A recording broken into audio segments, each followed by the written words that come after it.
Samtang naglakaw-lakaw ang pari dito sa dalan, nakakita siya mga bata ang nagtapok. Mga anak, unsa man ka ng inyong gibuhat din ha?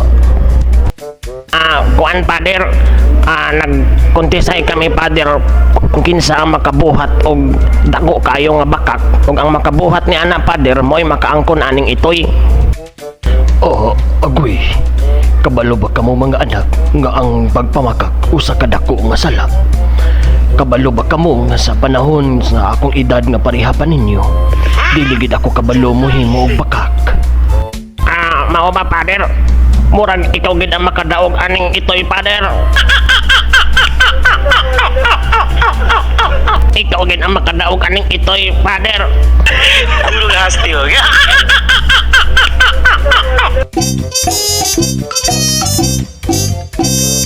Ang pari ug ang buring. Father, gusto ka? 1,000 lang. Agoy, usa ko ka pari anak. Mau ba, Father? Sige, Father. Naghahanda kag 50% discount. 500 na lang, Father. Mitalikod ang pari ug nilakaw. Pagkadaotan na bagayod sa panahon karon. Kay bisan man og pari, ila man gihapong pabayron. Bisan og pari, ila pa man gihapong pabayron. Puro hasti ho.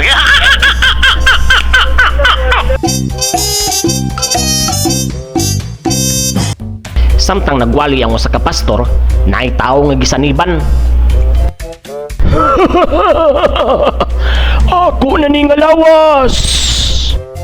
Gikuha sa pastor ang mikrofon og bisinggit. Amo ba? Sa dili ta pakaitambog sa impierno, Satanas. Sultiyo na kami kung unsay plano nimo anang lawas.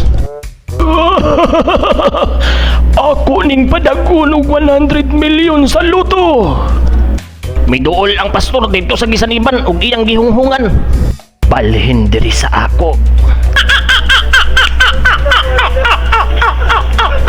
Balhin diri sa ako. Puro hasti ho.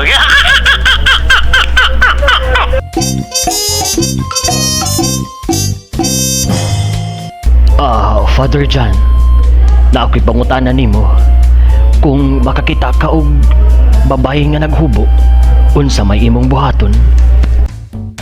Simple lang, Father Bert.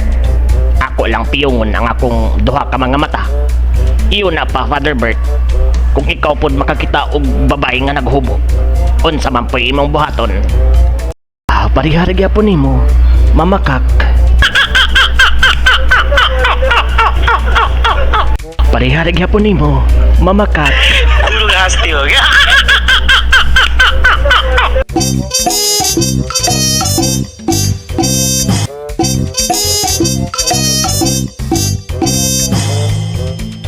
Samtang naglinya sila padulong sa pertahan sa langit, mauni ang nahitabo.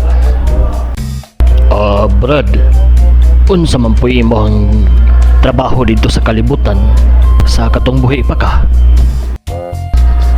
Ako, sa katong buhi pa ko, usa ako ka driver. Driver ko sa bus. Mao ba? Ako sa ako ka pastor dito sa kalibutan sa dihang buhi pa sa dako. Kapag abot na nila dito sa pertahan sa langit, ang driver mga nauna ug mao ni ang istorya ni San Pedro. Dawata kining usa ka bulawan nga sungkod, sulota kining usa ka bulawan nga jacket, ug kining bulawan usab nga mga sapatos. Ug pag abot sa turno sa pastor, mao ni ang gisulti ni San Pedro. Ikaw dawata usab kining usa ka kahoy nga sungkod, kining usa ka maong nga jacket, o kining sinilas. Senyor Pedro, wala baka ka masayop. Gaina ang katong driver, imong gitagaan og bulawan nga sungkod, bulawan nga jacket, ug bulawan usab nga sapatos. Unya ako nga usa ka pastor, gitagaan lang nimo og kahoy nga sungkod, maong nga jacket ug sinilas. Tungod kay may pa ang driver kaysa dihang siya mag-drive ang iyang mga pasayro tungod sa kakusog niya mo padagan puro nang giampo. Pero ikaw inigwali nimo ang imong mga membro puro nangatulog. Imong mga membro puro nangatulog. Puro hasti ho gaya.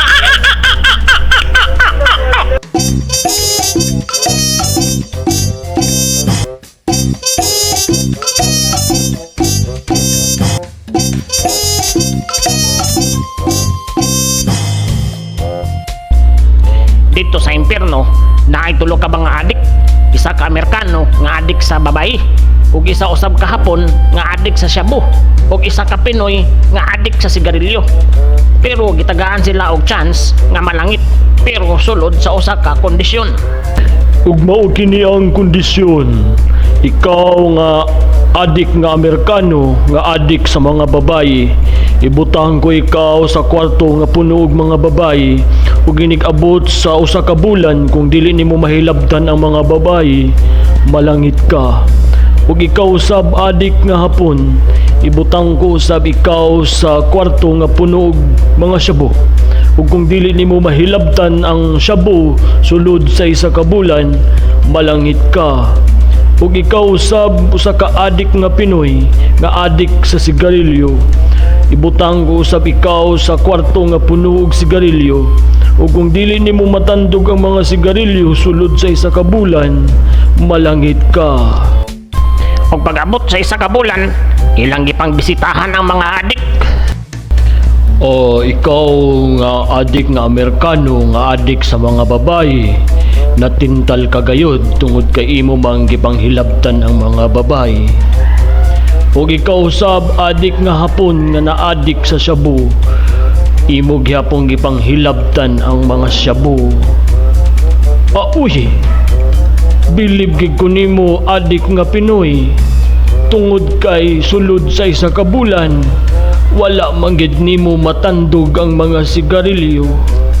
So pasabot ani, pwede ka nga malangit unsa may imong maistorya. Alang-alang be, dili man ako na magamit ang mga sigarilyo kay wala man ko nimo gitagaan og lighter. Kay wala man ko nimo gitagaan og lighter. Puro hasti ho gaya.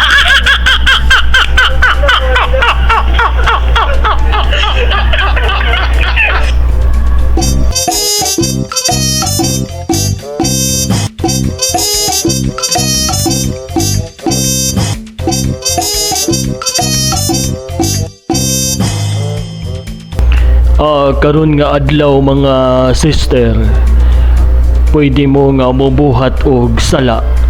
Pero balik lang dayon mo inig kahapon kay ako ko kamong pasayloon. Ug pag-abot sa hapon, nibalik ang isa ka madre nga nagkatawa. Father, nakasala ko, Father. Akong gilibak ang among silingan. Mao ba? Nahala sige, pahiri ka ng imong simod sa bindita. Ug pag-abot og isa ka oras, nakaabot na sa ng isa ka madre. Pero mas kusog ang iyang katawa kumpara sa nag-una nga madre. Father, akong gilips to lips ang among silingan. Mao ba? Nahala sige, maglimog-mog diha sa bindita. Ug pag-abot og isa ka oras, niabot ang ikatulong nga madre. Ug mas grabe gid kayo ang iyang katawa kumpara sa duha ka madre nga nag-una. Father, ang akong nabuhat nga sala karon nga adlaw, akong gihian ang bendita. Akong gihian ang bendita. Puro hasti ho gaya.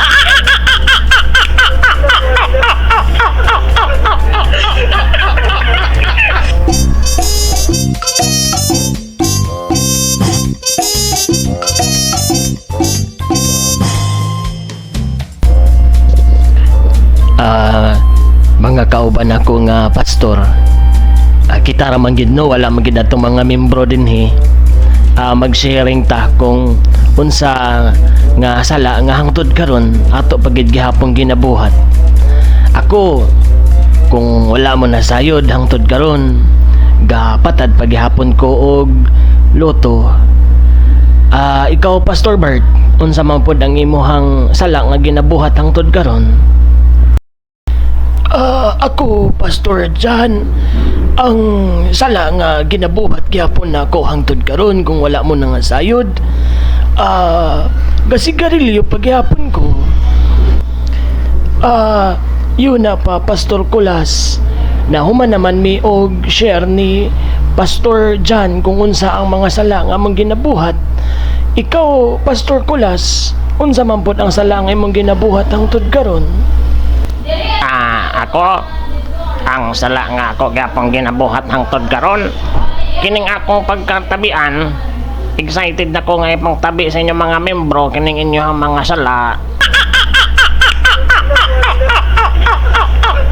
Excited na ko nga ipang tabi sa inyong membro kining inyong mga sala. Puro hasti, oh.